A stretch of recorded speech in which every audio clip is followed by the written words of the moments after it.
అందరికీ నమస్తే.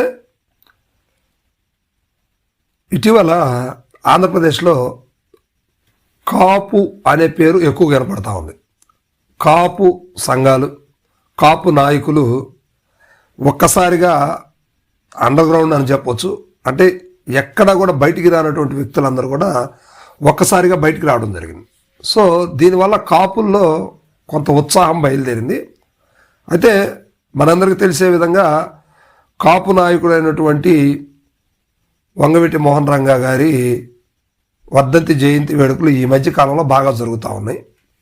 సో దానికి సంబంధించి ఓ పక్క తెలుగుదేశం పార్టీ వారు ఘనంగా నిర్వహించుకుంటూ ఉన్నారు. ఎందుకంటే వంగవీటి రాధాకృష్ణ గారు ఆ తెలుగుదేశం పార్టీలో ఉన్నారు కాబట్టి. సో అదేవిధంగా వంగవీటి రాధా ఆనాడు వైసీపీలో ఉన్నాడు, ఆ తర్వాత తెలుగుదేశం పార్టీకి వెళ్ళారు. రంగా గారు మాత్రం అప్పుడు కాంగ్రెస్లో పనిచేశారు కాబట్టి ఆ వారసత్వం వైఎస్ఆర్సీపీలో కొంతవరకు ఉంది కాబట్టి వైఎస్ఆర్సీపీ వాళ్ళు కూడా చేసుకుంటున్నారు. రంగా గారి కార్యక్రమాలన్నీ వైఎస్ఆర్సీపీ కూడా ఘనంగానే నిర్వహిస్తూ ఉన్నారు. ఎందుకంటే వారి కుటుంబంలోనే వంగవీటి నరేంద్ర గారు కూడా వైఎస్ఆర్సీపీలో ఉన్నారు కాబట్టి. అయితే ఇంకా కాపు నాయకులకు సంబంధించి వారి కుటుంబంలో కావచ్చు, బయట కావచ్చు, మనం ఇంకా చూస్తే ముద్రగడ పద్మనాభం గారు కావచ్చు, పవన్ కళ్యాణ్ గారు కావచ్చు, వీళ్ళందరూ కూడా కాపు నాయకులే. రంగా గారి కార్యక్రమాలకి జనసేన పార్టీ కొంత దూరంగా ఉందని చెప్పుకోవచ్చు.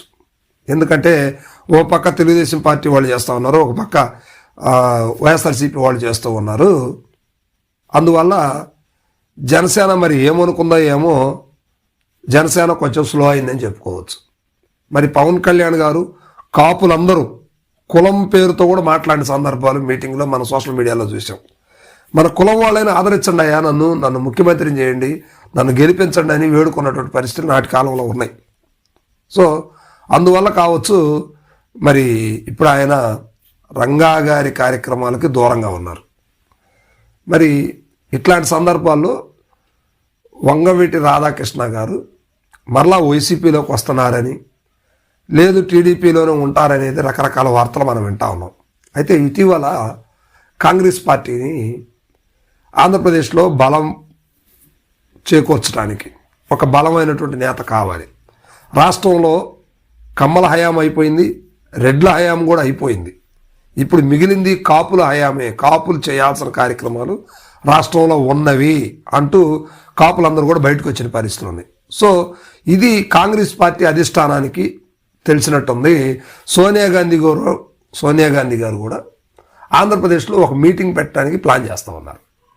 సో ఇప్పుడు ప్రియాంక గాంధీ గారు కావచ్చు, రాహుల్ గాంధీ గారు కావచ్చు, ఆంధ్రప్రదేశ్లో బలమైనటువంటి కీలకమైనటువంటి కాపు నేతల్ని సెర్చ్ చేస్తూ ఉన్నారు. సో అందులో వంగవీటి రంగా గారి కుమారుడు రాధాకృష్ణ గారి పేరుని వాళ్ళు పరిశీలించినట్టుగా కూడా సమాచారం. ఆయన్ని కాంగ్రెస్ పార్టీలోకి తీసుకొని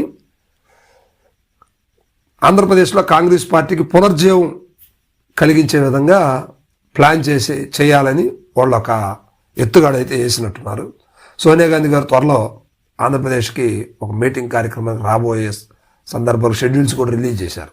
సో దీన్ని బేస్ చేసుకొని వంగవీటి రాధా గారు కాంగ్రెస్ పార్టీలోకి వెళ్తున్నారు.